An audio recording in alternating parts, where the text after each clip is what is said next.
following program is brought to you by friends and partners of End Time Headlines. All right, ladies and gentlemen, this is End Time Headlines, news and headlines from a prophetic perspective, and I'm your host, Ricky Scaprell, the founder and the voice of End Time Headlines. Listen, unless you've been sleeping under a rock somewhere, or you've been hidden in a cave, or you've been in a time machine somewhere stuck, and you've not been in the current reality, I don't know if you've noticed or paid attention, but the whole earth is in travail right now. We are seeing extreme weather. We've got a lot of reports coming out today that I'm going to show you that's going to validate everything we're talking about today. It's going to kind of give you some context to what we're saying here. Even USA Today, which is a known liberal news outlet, reported something today talking about the increase of volcanic activity in America, not around the world, in America.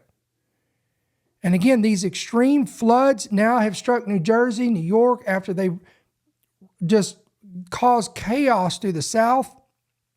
We're seeing these great and fearful sights from heaven. Now, before we get into this, as always, guys, help us out. Hit that like button. That's going to help us push this out, get eyes on our program. Take it a step further. If you wish to keep up with us on these social media platforms that you're watching visually, you're going to have to hit that subscribe button, hit that bell notification. And then if you want to take it even a step further, we want you to download our free app. And you can pick it up today, again, on your Apple Store, your Android Play Store, whatever you have. Apple, Android, we've got you covered. Download the app, hit yes to push notifications, and this is how you're going to keep up with every single part of our content. Every prophecy update, every breaking news, every headline, every podcast is going to be right there at your fingertips. And this way you don't have to worry about social media if you're getting, because people say all the time, well, I never got an alert, or I never got a notification on Facebook. I never got a notification on YouTube. I never got notified on Rumble. Well, here you go. This is your opportunity to be able to keep up with all of our of everything we're doing here at End Time Headlines. So I'm going to give you some scripture. We're going to go right into this. Let's go to Matthew 24. We're going to start this out. Matthew 24, give you some context of what we're talking about. Jesus, again, when he begins to elaborate on the signs of the coming of the Lord, he says in verse 4, again, he talks about deception and being deceived. And then in verse 6, you will hear wars, rumors of wars, and see that you're not troubled, for all these things must come to pass, but the end is not yet. For nation will rise against nation, kingdom against kingdom, and there will be famines, pestilences, and earthquakes in various places. All of these are the beginning of sorrows. Again, the beginning of sorrows, the beginning of birth pangs, the beginning of travail. And now the argument that is always proposed on this, we always get, we'll get kicked back on a lot of this. And some of the argument is, well, we've always had these things. We've always had disasters. We've always had earthquakes. We've always had famines. We've always had pestilence. But the key, guys, is when you begin to see all of these things happening together, that's the key. Then you will know the end is near. Then you will know that the travail is increasing in intensity and magnitude, and it's going to bring forth the birth. What are we talking about? Romans 8. All of creation is in travail, earnestly and eagerly waiting for the redemption. Read it. It's in the book of Romans chapter 8. Then we get to Luke 21, and the Gospel of Luke goes into even more detail. And he says here in verse 10, Luke 21:10, again, Jesus, the account here, he writes this down in the book of Luke. He says, nation will rise against nation and kingdom against kingdom, and there will be great earthquakes. Now, he uses the word megos, great in various places, and famines and pestilences. But then he takes it a step further. And he says in verse 12, he says, and there will be fearful sights and great signs from heaven. Keep that in mind. I'm going to go ahead and highlight that. there will be fearful sights and great signs from heaven, because we're going to show you a new report today that's interesting. Two reports that came out that's intriguing. All right, then you scroll down here. And he goes on further in Luke 21:25, and there will be signs in the sun, moon, and in the stars. And on the earth, distress of nations with perplexity, and the seas and the waves roaring, with men's hearts failing from fear and the expectation of those things coming upon the earth, for the powers of heaven will be shaken. Ladies and gentlemen, based on this of Luke 21, you want to know how bad it's going to get? You want to know how bad the birth pangs are going to get before the Lord comes back? It will be so bad, according to Luke, the account of Luke. He said there's going to be such signs and fearful sights. Notice how many times he used the word fear and fearful. And he says this is going to be going on in the heavens and even on the earth. And he says there's going to be seas and waves roaring. That's no doubt cyclones, tsunamis, hurricanes, tornadoes, all of that. And he says it'll be so intense and so great that men's hearts will fail them from fear, from the fear of what they're seeing and the expectation. So there'll be people that will be dying of heart attacks from the very fear of what they're seeing transpire upon the earth. But he even takes it a step further, and he says there'll be people whose hearts will fail them because they're living in such turmoil and fear and expectation of things that have been announced, that have been predicted, that have been forecasted. I want you all to keep this in your mind. Then we go to the book of Joel. I'm going to pull this up. And Joel gives us a clue. The prophet Joel says that in the last days, prior to the coming of the Lord, or he uses the term before the coming of the great and awesome day of the Lord. That's the second advent. He says, before all this happens, you're going to see an outpouring of the Holy Spirit that's going to impact sons and daughters. And we're in that. We've been in that since the day of Pentecost, Acts 2. That was the former rain. But there is coming a greater reign. I struggled with this for many years, but I now have come to the conclusion, based on James chapter 5, the book of Haggai, the book of Hosea, the book of Joel, Acts chapter 2, that there is coming a latter rain, and this will be an outpouring of the Holy Spirit that is going to soften and ripen the hearts of a generation. Because why? Because James chapter 5 says that James tells the listeners and the readers of his letter, he says, be patient, my brethren and sisters. We don't want to leave you out, ladies, until the coming of the Lord. And see how the husbandman waits, the farmer waits for the precious fruit of the earth till it receives its early and latter rain. So translation, it's all about souls. God wills that none perish and that all come to repentance and the saving knowledge of Jesus Christ. So when we get into this passage of Joel chapter 2, Joel tells us that there's going to be an outpouring of the Holy Spirit. Sons, daughters, old and young will be impacted. But look at this. Meanwhile, I will show, this is Joel 2:30, and I will show wonders in the heavens. Didn't we just say that? This agrees. Now think about this. This was prophesied, what we would call in the Old Testament. This was prior to prior to Jesus Christ, prior to the death, burial, and resurrection of Christ, prior to Acts chapter 2, and prior to the Gospels being written. And Joel and Luke, Matthew, and Mark, and we're talking about Matthew 24, Luke 21, Mark 13, all agree with Joel's assessment which he said there will be wonders in the heavens and the earth. Isn't that what Luke said? He said there will be fearful and great signs from heaven, and on the earth distress of nations with perplexity in the waves and seas warring. But look what Joel says.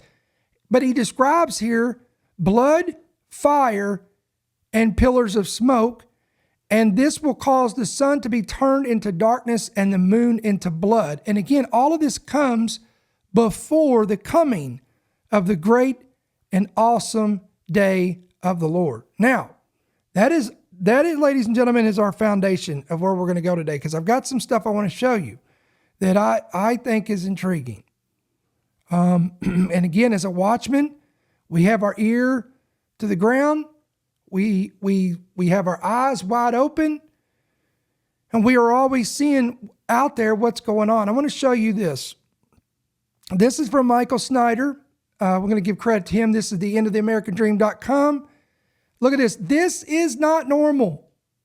We just had 4 1 in 1,000-year storms in a single 7-day week. And that same shock by the catastrophic damage left by flooding can be felt across the country. That's right. The U.S. has been rocked by 4 1 in 1,000-year rainfall events in less than a week. Chris joins us right now to explain. Chris. I don't think I've heard that sentence in all of my career of 15 years. 4 1 in 1,000 year rainfall events. That is crazy to have in 1 week, because there's events like Matthew, as we know here in the Carolinas, Florence, those were 1 in 1,000 year rainfall events. Helene, but to have me surrounded here, that would happen from July 3rd through the middle of this week, this is insane. But let's start with the biggest one. This is Kerr County, Texas, zooming in here. So this is the after flooding. You're not even seeing the worst of the video, because at one point cars were being just carried downstream. So this is right around the Guadalupe River. But here's the problem that happened here. Rain showers converged. It was the moisture from Barry that led to this, that I saw pieces of houses. You saw just an absolute devastation where you usually do not hear of a death toll like this from just a rain event. Absolutely staggering to see that. Where the North Fork, the South Fork River, the Guadalupe River all meet here. Saw a range about 5 to 12 inches across the area, just leading to one of the worst events that you're probably ever going to see. And there's still so many people missing. This will be an ongoing story. So that's number one. But the crazy thing was, within just a day, we had a very low-end tropical storm. These are usually, hey, Chantal was quickly in and out. It only lasted a day and a quarter, but the impacts were insane. So let's go to central North Carolina. This was the scene afterwards, that you saw a staggering 5 to 10 inches of rain projected across the area. But I was seeing some radar estimates are much higher. I'll show you that here in a little bit. But this met benchmarks that actually broke records from Fran. Hurricane Fran, which goes down in history as one of the worst flooding storms we've ever had. Now, Florence broke a lot of those records, just depending where you were. And this is a very weak storm. You had winds that did get up to about 50 miles per hour, but that's very low end for tropical storms. But it just shows it was even a tropical depression when it was dumping the most rain. This is one of the most significant inland flooding events that North Carolina has ever seen. And again, it was a low-end tropical storm. 4 people died from this, and this is going to cost millions to even billions of dollars in lasting damage. So that's number 2. Then we move over here to New Mexico. This is a staggering event because they had wildfires recently. And what happens during that process is you actually have a chemical process that happens from the burning of different plants, where it creates this glossy layer. So let's go here. New Mexico. Wow. The rushing river, the sounds that you see here. There's at one point there was a house that was being carried downstream. So this is the Rio Ruidoso River, and it's right through the village of Ruidoso. It was this area that has a lot of bends and twists. There's the house that I'm talking about. Wow. You usually do not see this. We actually, last time we saw this was in Helene. I have to actually stop saying you usually don't see this because we're seeing it so much. And the house is just taking down full-size trees. It was certain parts of the village that were much, much more plagued by others. But what's really crazy here is that the nearest gauge was in Hollywood, New Mexico. The old record in 2008 was over 12 feet. The crest of this river, 20.24 feet. It beat the previous record by 8 feet. So a significant flood event there. And we're not done. What happens when you dump a lot of rain all at once on a city the size of Chicago? Let's go up to Chicago, Illinois.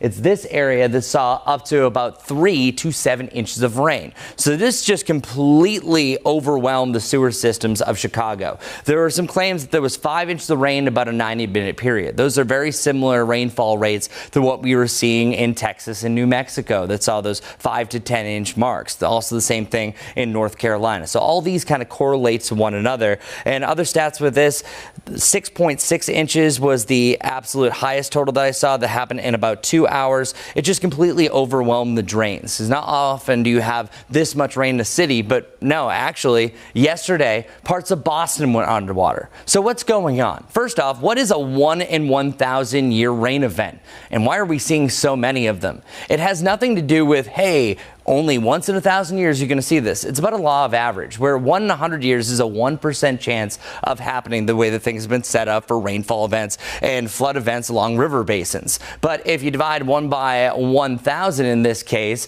it's a 0.1% chance. So very, very low comparatively to most rain events or most river floods. Same thing goes, matching numbers. There are some claims, kind of a mixed match of numbers, that the Chicago event was more of a 1 in 500 year event. But hey, truly, we're just splitting hairs here. All right, what is it going to take to finally wake people up? And he says, quote, am I old enough to remember when 1 in 1,000 year storms were actually rare? Think about it. These days, we are constantly being struck by them. In fact, here in the United States alone, we just witnessed 4 of these in a single week. Think about it, guys. I'm 48 years of age. I don't know. Let me know in the chat what you think about this in the comments. How many of these 1 in 1,000 year storms did you see growing up in your teens and when you were young, when you were in your early 20s, 30s? How many of these things did you see? Did they even talk about this? Guys, I was born in 77. I remember, let's fast forward 10 years. That would be 87, 12 years, 89, 13 years, that's 1990. Even in the 90s, when I was a little bit older and I remember, seeing news and headlines and watching the news at night with my parents or whatever, I never recall ever a forecaster getting up and talking about these 1 in 1,000 year storms. I don't remember it ever. And it's not because I was younger or whatever. But again, let me know in the comment section. We continue to get pummeled by disaster after disaster. And yet most people act as if all of this is just temporary weather, normal weather patterns. And that's not where it stops, guys. Then now this stuff is spreading up north, and New York and New Jersey just announced major weather emergencies. Look at this video here. As they say, when it rains, it pours. Definitely did that at the 28th Street subway station in Chelsea tonight. Gushing water just added to the miserable commute. Naveen Dhaliwal joins us now live from the Upper West Side, where subway riders are still facing delays. Naveen. Yeah, Christine, it has been a mess for subway riders throughout the evening because of that excessive water, and many train lines delayed, including the 2 and 3 here at the 96th Street station on the Upper West Side. Now, again, that rainfall, it came down, it stopped trains, and it stranded passengers. Take a look at that video that you just showed, Christine. This is the 28th Street station. This is the one line in Chelsea. That water gushing through the platform. That is not a fire hydrant. That is water just overcoming the platform. It was taken by a commuter who shot it from a train near the turnstiles. The water overwhelmed the subway drainage system this evening, turning platforms into rivers. Video captured by a passenger on a subway car showing flooding water surging onto the platform there. This is at the 28th Street station here in New York City. For those of you familiar, this is not what usually happens, of course. Yikes. The subway's drainage system was overwhelmed last night amid all this heavy rain across the Northeast. Take a look at this video. These are videos sent in to us from some viewers here at Pix 11, and you can see just how crazy and dramatic some of this water the scene was because of all this water. This video you're looking at here is from Scotch Plains, and you can see the water climbed so high that emergency crews were rescuing people on rafts. Now, last night, Governor Murphy said because of this flash flooding, he was declaring a state of emergency here in New Jersey. And though things seem to be drying out, you can see again just how scary some of those moments were last night because of how high this water got. Now, I want to say this again. In less than a week, there were at least 4. Now, this is more than this now, because this has got to be updated with New York and New Jersey. There had been, but for sake of content with here or context, in less than a week, there have been at least 4 1 in 1,000 year rainfall events across the U.S. Intense deluges that are thought to have roughly at a 0.1% chance of happening in any given year. Think about that, ladies and gentlemen.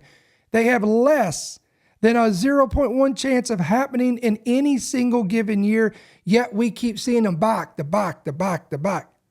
So these extreme weather disasters continue to just rip through the United States of America. And that's not the only thing that's happening. Now I want to show you an article. This is from USA Today, and I was actually kind of shocked that they would publish something like this. Look at this, quote, volcanoes in multiple states have been rumbling. Look what the question is here. What's going on? Volcanoes in Alaska, Washington State, Oregon, and Hawaii all have been rumbling to life and even producing lava. It's enough to spark a swarm of news stories. But despite the jolts and tremblers, geologists say there's, quote, no cause of alarm. So let me give you a little synopsis of what we're talking about here. More than 300 earthquakes have struck Washington's Mount Rainier in early of this month of July. This week, hundreds of small earthquakes have been detected at Mount Rainier, and this is the largest swarm of quakes in over a decade. But researchers say that this is normal behavior. Overnight, the U.S. Geological Survey also shared this graphic showing the earthquakes are really starting to die down to just a few small rumbles per hour. KOMO's meteorologist Stella Stun spoke with experts about the trends that they're seeing on the mountain. Standing tall at 14,410 feet, Mount Rainier is the highest peak in the Cascade Mountain range. She's just really powerful, the way that she stands in the skyline. An active stratovolcano covered in glaciers and ice, Mount Rainier is closely watched by the Pacific Northwest Seismic Network, which monitors earthquakes in our region. We woke up to lots of notifications that there were a lot of little earthquakes at Mount Rainier. We do detect seismicity regularly at Mount Rainier, so it's not out of the complete ordinary. However, seeing this many earthquakes in a short amount of time is unusual, but it's not unheard of. PSNS says 9 earthquakes a month is normal. This is the largest swarm of earthquakes since 2009. Don't freak out. Swarms typically happen 1 to 2 times a year, but it's usually smaller in terms of the number of quakes. The last large swarm at Mount Rainier in 2009 had over 1,000 small earthquakes. A swarm like this for 1 day, 2 days, 3 days is not really concerning. As the earthquake experts do their jobs monitoring the mountains, they say all we need to do, take in the beauty. The largest earthquake swarm ever recorded at the volcano. The swarm, which is a cluster of earthquakes, is in the same area in rapid succession and it's begun since July 8th. Within 2 days, 334 earthquakes have been identified by the Pacific Northwest Seismic Network, but that's not hugely unusual for the majestic volcano about 70 miles southeast of Seattle, which registered a similar swarm of quakes in 2009. Rainier's last eruption, however, was about 1,000 years ago, according to records. But north of Washington State, Alaska has 3 volcanoes that are now making themselves felt right now. All 3 of these are erupting. From a bird's eye view, this Alaskan megavolcano looks peaceful. It's definitely steaming. That heavy steam could mean something explosive is coming. This is potentially a once-in-a-lifetime thing. Alaska Helicopter Tours pilot Christian Brown taking riders up to Mount Spur to see it for themselves. Oh, wow. As officials warn, it is possible the volcano could erupt in a matter of weeks or months. It is a snow-capped mountain, but looking inside, seeing the steam coming out, there's a green lake in the middle of it. From a distance, you can tell that it's a large mountain, but as you approach it and you start to really look up at it more and more, the true scale of it becomes pretty apparent. This entire region is just shaking with earthquakes right now. Mike Williams can see the steam himself from miles away. Of course, we got to keep a constant eye on the volcano. The owner of Eagle Song Peony Farm lives in the remote Alaskan bush, 40 miles from the nearest road, yet close enough to spot Mount Spur. That's where Mount Spur is. But we haven't seen Spur in over a week now because there is so much steam. Williams is making long trips to get extra fuel. Let's speed up. Preparing in case he needs to hunker down. So it's been in our minds, it's been in our contingency plans to get all the fuel in that we need. We've been here for 31 years, so Mount Spur is very much a part of our life. Meanwhile, schools in nearby Anchorage say they have their own eruption plans, with enough masks for staff and students. And while a layer of ash could blanket the state's largest city, the real impact could be in the sky. Ted Stevens' Anchorage Airport connects Asia to North America. It's the fourth busiest air cargo hub in the world, just behind Memphis, Shanghai, and Hong Kong. 100 wide-body cargo jets pass through here every day. When Spur last erupted in 1992, the airport was forced to temporarily shut down. Mount Spur is blowing its top. On Tuesday, the volcano sent up a cloud of ash more than 11 miles high, turning the summer sky dark. Now the airport says it's ready, working with airliners and other airports for contingency plans. For Michael Neely, who runs those helicopter tours, volcanic ash could shut down his business for days. It could drastically impact our operations. He says his company is prepped with a full plan in place, but despite the threat, it's an exciting time. Most people come up to Alaska because it is wild, it is remote, you're not top of the food chain. This also gives everybody a chance to come up and see Alaska in its wild, true form. And experience just how wild and unpredictable that wilderness can be. As of July 10th, Alaska's Great Sitkin volcano in the Aleutian Islands was on a watch alert with lava erupting in the summit crater. And then again, this eruption began on May of 2021. Lava has been erupting at the summit since July 2021. But then there in the Kenai, I don't know how you pronounce that, peninsula of Alaska, a flurry of small earthquakes have shaken a volcano there since June 15th. And then north there, another volcano, Mount Spur, has been experiencing swarms of shallow earthquakes since February. All right, then as we head down to the west coast, seismologists are monitoring the axial seamount, which is a massive undersea volcano 300 miles off the coast of Oregon.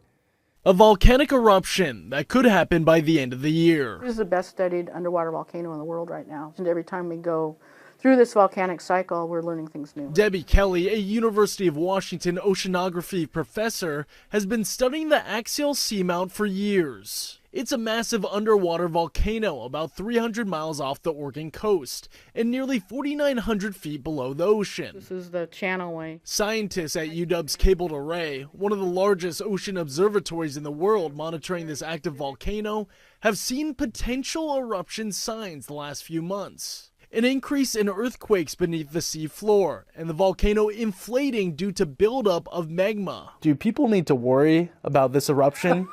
No, we get asked that a lot. These volcanoes, no, people will not, if we didn't have the ray out there, people would not know that it was going to erupt or that it was erupting. It's unlikely for the underwater eruption to trigger a tsunami, a major earthquake, or cause extensive damage like land volcanoes could. One, they don't have a mile of water sitting on top of them, which is, dampens it. But they also don't have as much gases, and the magma compositions are different. So all of those things make it that they're not a very explosive eruption. Especially not as explosive like the last notable eruption in Washington. 1980, I remember very well Mount St. Helens. I was jumping up and down. It's a moment that resonates with many throughout the Pacific Northwest. I never thought in my lifetime I would see anything like that. I mean, it was devastating, and there's that part of it, but there's one of those extreme events on the planet where you're like, oh my God. Axial seamount has erupted 3 times, 1998, 2011, and in 2015. Scientists don't have an exact date when it could erupt next, but Kelly will let us know when it does. Again, this has been going on for some time, and they have warned that it will cause, they said it will be an imminent eruption. It's not a matter of if, but when it's going to erupt. Now, all of these volcanoes are located on what is known as the Ring of Fire. Again, this is a 25,000-mile long horseshoe-shaped string of volcanoes and seismically active areas.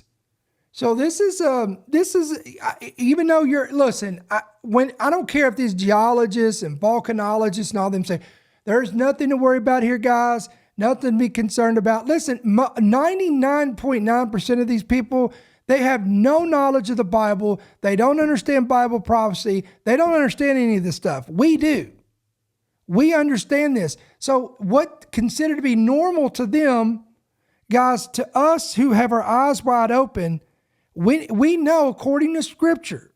Let me remind you that according to the New Testament Gospels writers, Matthew, Mark, and Luke, they all said there will be distress in the nations. There will be activity that will be disastrous.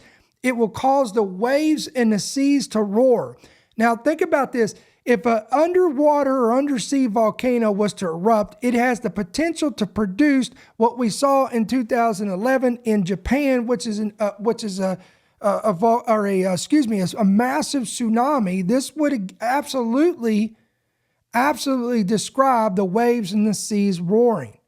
Okay, if you have a volcanic eruption that takes place somewhere close to the sea, and you have part of the mountain to slide off into the ocean, this could produce this as well. So you have a lot of these scenarios, guys, that can produce what these individuals saw. And then you have Joel, and the prophet Joel has told us that the last days will be noted by on the earth, blood, fire, and pillars of smoke. I don't know how any more descriptive you can get in detail of a volcanic eruption.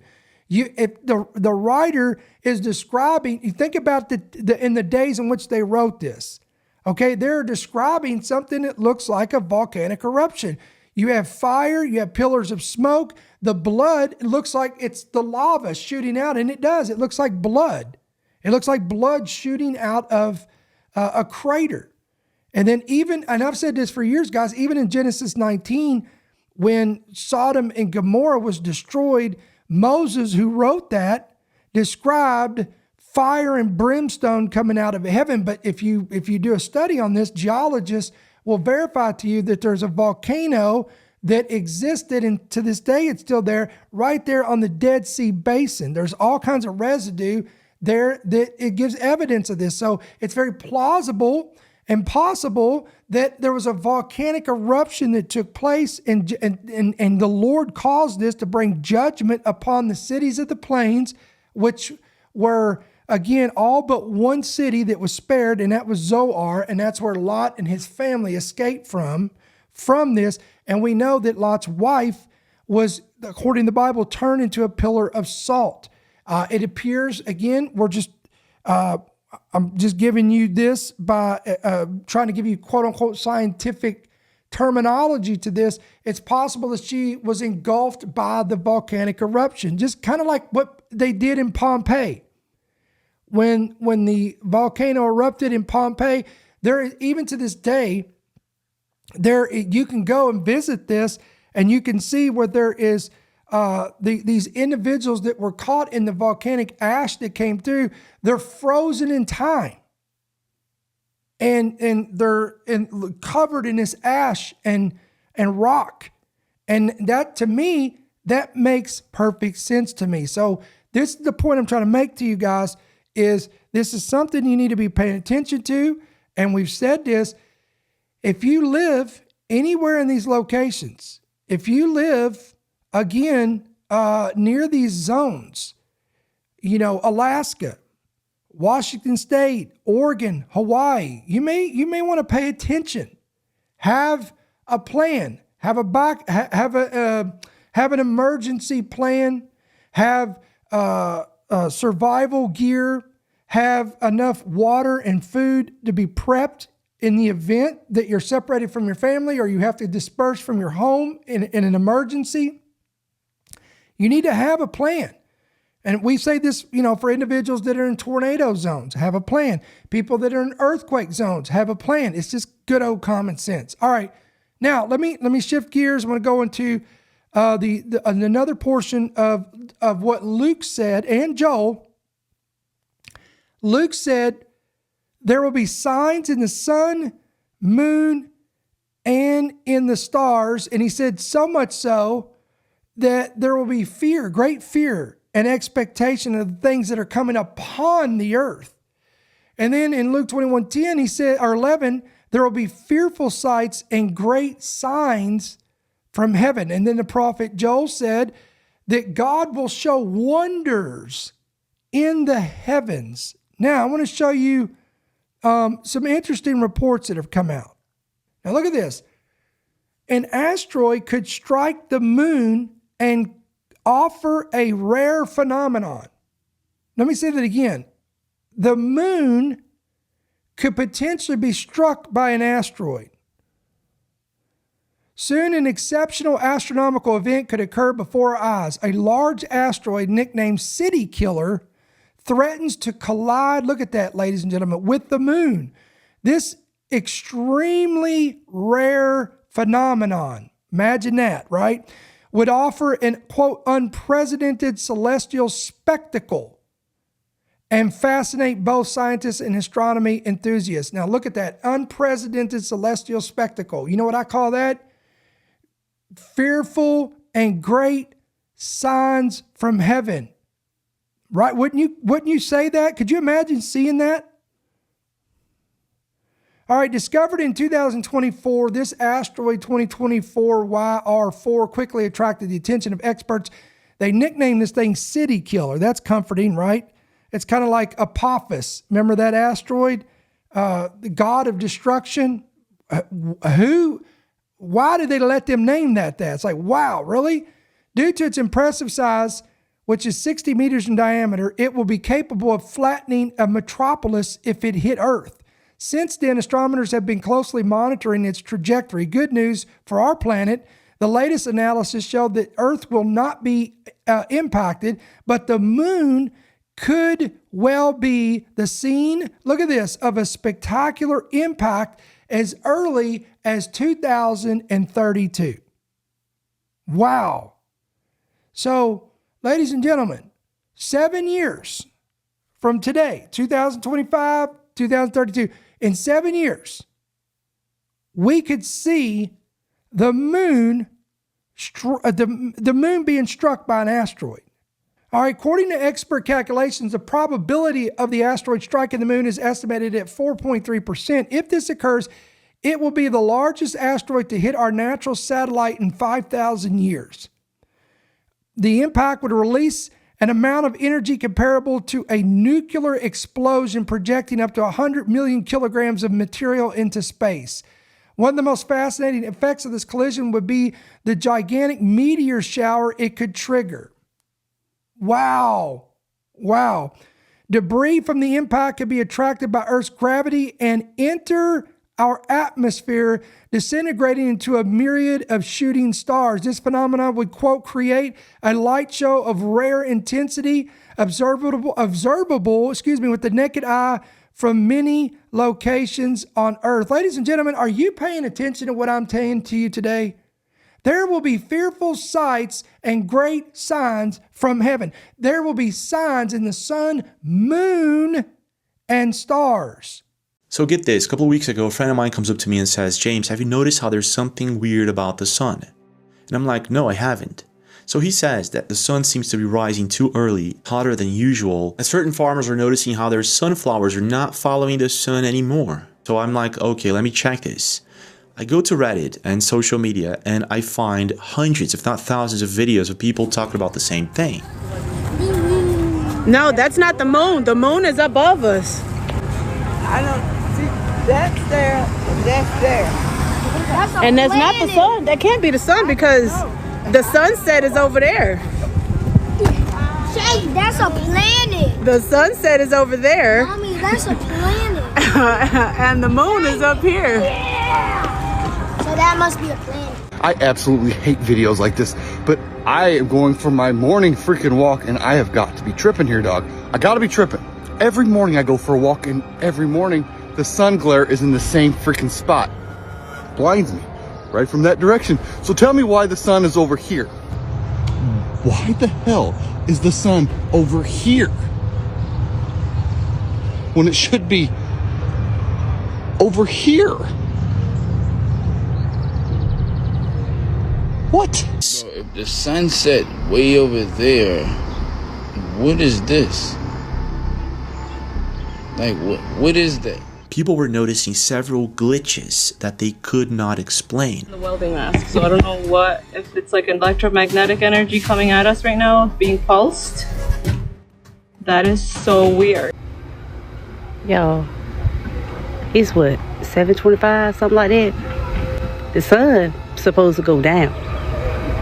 Why is it even looking like this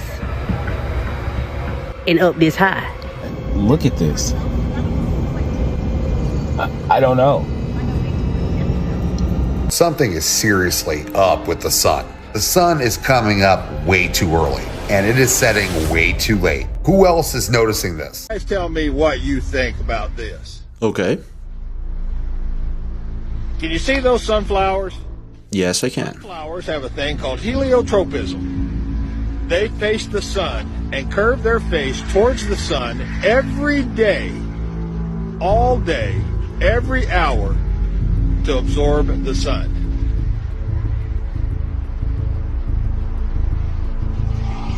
Can you see there? Yeah, they got their face turned away from the sun here. Men's hearts failing them from the fear and the expectation of those things which are coming upon the earth. For the powers of the heavens will be shaken. And we don't even know. And this thing is 7 years out. We don't even know. This is their estimations. We don't know truly what's going to happen from this. Could it be worse? Could this produce something like Green Day? Anybody ever seen the movie Green Day? Could this be more than mere just a spectacular show that we see in the cosmos? Could this be threatening to Earth? I don't know. I'm not an astronomer. I'm not a scientist, an expert on this. I am merely a watchman giving you this information. But this is unbelievable. Again, this is 7 years from now, 2032. So we'll see. We'll see. It's going to be interesting to see what they update us with this. Now, meanwhile, so you got this going on, right? Then you got this. Look at this. A mysterious, ancient, 12-mile wide interstellar visitor is, quote, racing toward us. Interstellar. How amazing is it that we humans have a word for something that literally flies between stars? And so far, we've only known about 2 interstellar visitors in our recorded history. That is until now, because astronomers have just detected another something out there blazing into our solar system at like 152,000 miles an hour. And unlike Earth and the rest of the planets that are locked into orbit, this thing is not going to be here for very long. Now, you might remember the other 2 interstellar objects that we've talked about a lot here. The first one was Oumuamua back in 2017. It was known for that weird long shape, the weird movements, and all of the theories behind its origins. Then came 21 Borisov. It looked a little bit more like a traditional comet. Now entering the solar system, chat, is 31 Atlas. This is it. Right here, just popped up on astronomers' radar a few days ago, thanks to the Atlas Planetary Defense System. It is still a blurry dot in the sky, but the early data is suggesting that this thing could be miles wide. The good news for Earth, 31 Atlas is not coming anywhere near us. This is the trajectory right here. It's kind of close to Mars, but not really, but it's still pretty far away from Earth. Researchers say it'll swing by the sun at about twice our distance. That's going to happen right around Halloween. Our next guest helped calculate its trajectory. So let's hope he is right. Dr. Peter Varesh is an astronomer at Harvard's Minor Planet Center. Doctor, thanks so much for being with us. Let's start with the track here. Like, how good of a look are we going to get at this thing come late October?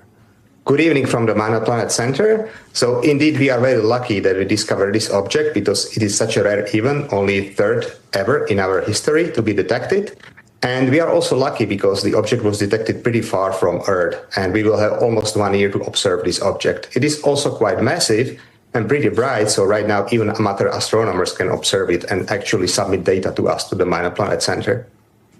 It seems extremely bright. Are these super rare, or are we just getting better at seeing them out there in the dark?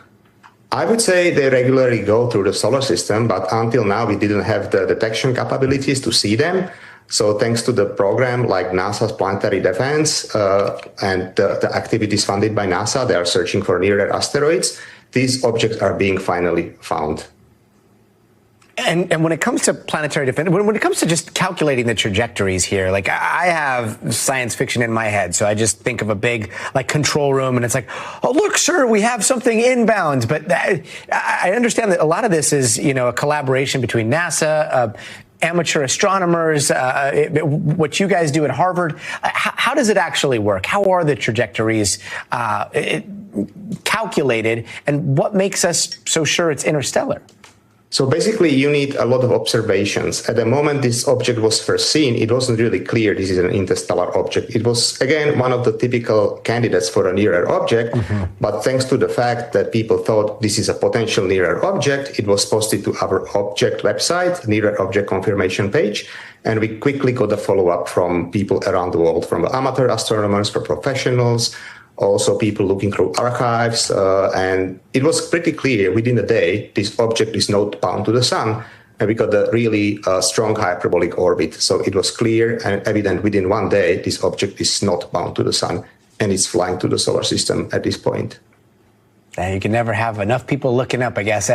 Any idea on where it's coming from, and how does it compare in size and speed to Oumuamua or Borisov? It's coming from the opposite direction of the constellation of Sagittarius, and it will be flying away toward the constellation of Gemini. And it's apparently much larger than Oumuamua or Borisov. Of course, at this moment, we don't know its exact size because it was only discovered 2 days ago. So large telescopes are pointing toward this object as we are speaking right now. But the estimated diameter could be somewhere between 10 to 20 kilometers. Or even smaller if the object is active, and it's likely to be active. So it's much larger. Oumuamua was only about like 50 to 100 meters across and flat, very odd shaped. And Borisov was a comet that has probably half a kilometer across. But this object is much larger and much brighter, and we have a lot of time to observe it. And I got to ask this, but as one of the first humans to start running the numbers on this thing, do you get nervous when you're calculating the trajectory and how close it could pass to Earth?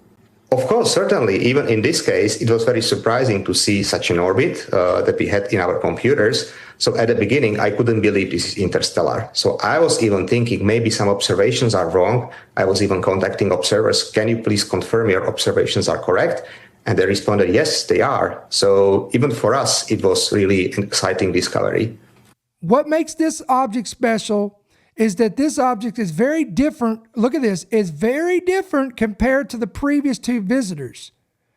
It's, quote, moving almost twice as fast than the other two interstellar objects. What first gave away that 3I Atlas is not of our solar system was its eccentric hyperbolic orbit, meaning it'll loop around the sun before being flung back into our space, back into space, By tracing its celestial footsteps, one doctor said, quote, it shows that it might come from a whole different region of the galaxy compared to the other two. Wow. Quote, it might be a lot older, at least. Now, again, guys, I'm not saying I agree with this number. Just bear with me. They're saying it, quote, it could be at least 7 billion years old, much older than the entire solar system. Whoa. All right, the trajectory of this hints that it came from the Milky Way's thick disk, the retirement home of stars on the outskirts of our galaxy. Researchers say it probably formed around an ancient star. That's interesting. And is made up of a lot of water and ice. So what is this exactly? Let's read on down here. Scientists say it is a comet. What? A giant dirty snowball. As it soars towards the sun, the ice will melt and create a wispy tail. When sunlight bounces off this plume of gas and dust called a coma, however you pronounce it, this makes the object appear very bright. A big clue that this is a comet is how bright it is, enough that it's already visible using modest-sized telescopes. Asteroids, space rubble have far darker surfaces. Is there a chance it will hit the Earth? We'll learn more about what this is as it zooms closer and closer to us. Wow. Okay, stop. We got to take a breather for a second. All right. So we have a third interstellar object. They don't clearly know what it is. They're assuming that it's a comet based on its characteristics. Ladies and gentlemen, if this is a comet, this is huge too, because again, you've heard us talk about this. Comets are harbingers. Listen, I don't have time. Go and watch our archive podcast. We talked about comets and the timing of these comets, when they were seen, how they were seen, what dates they fell on, and consequently major events transpired from there. Transitions, wars, etc. And yet here we are again. And this is not just a normal comet. Are you hearing me? This is an interstellar comet. This thing came outside of our solar system, and they're saying this thing is so old that they're calling this thing older than our entire solar system itself. This is major. This is a major sign. Again, a sign in the sun, moon, and stars. A great and fearful sight from heaven. So we're gonna keep you up to par on this. We're gonna update you. We're gonna keep our tabs on this because it's gonna be very intriguing when these two events take place in 7 years from now. If this asteroid strikes the moon, it's going to be interesting what's going to happen from that. If it even happened, they're saying that there's a 4% chance, but they're saying that if this happens, it's going to produce something that we will never see in our lifetime. Imagine that. And is that not the general consensus of what they keep saying? Meteorologists are saying this. Geologists are saying this. Astronomers are saying this. Everybody is saying this. Once in a lifetime weather event. You'll never see this again in living memory. Once in a lifetime auroras from solar storms. You'll never see. This is a rare phenomenon. Once in a lifetime. Listen, my son and I were watching, both of our sons were watching this video last night we watched on YouTube, and they were talking about how, and people don't realize this, guys, but solar eclipses, they were talking about how rare they are. For us to be able to witness what we did here in America with the Great Northern Eclipse, where it formed a line here and then formed a line here, that is so rare, guys, that I can't even describe this in numerical terms of how rare this is. And this is why these are harbingers. So this is a major big deal. And again, what is my point? Once in a lifetime. Once in a lifetime this. Once in a lifetime. This has now become, this once in a lifetime is now the new normal. Why is it the new normal, Brother Ricky? I'm going to tell you why it's the new normal. Because Jesus said in Luke 21:28, when you begin to see all of these things coming to pass, it is time to look up, lift up your head, because your redemption is drawing near. EndTimeHeadlines.org, EndTimeHeadlines.com. That's going to be our website, our landing page. Again, pick up your free app today. It's available on Apple and Android stores. All you got to do is simply download it today. If you go to the description of this video, you can see the link. Just click it and it's going to walk you through it. And then again, don't be sure that once you download it, hit the push notifications, turn it on so you won't miss a single headline. And as always, guys, we want to encourage you. If this ministry blesses you and you enjoy our content, pray about becoming a monthly partner. You can do that 2 different ways. You can give electronically to various ways on the website, or you can give by check or money order, and you can make that out to End Time Headlines, P.O. Box 1391, Monroe, Georgia 30655. So, guys, we're going to sign off for tonight. We will see you guys on the next one. Until then, I pray the Lord bless you, may He keep you, and may His countenance shine upon you. We'll see you then. Thank you for listening to the End Time Headlines podcast. We pray that you've been blessed and equipped by today's message. For more information about how you can help partner with our ministry, please visit endtimeheadlines.org.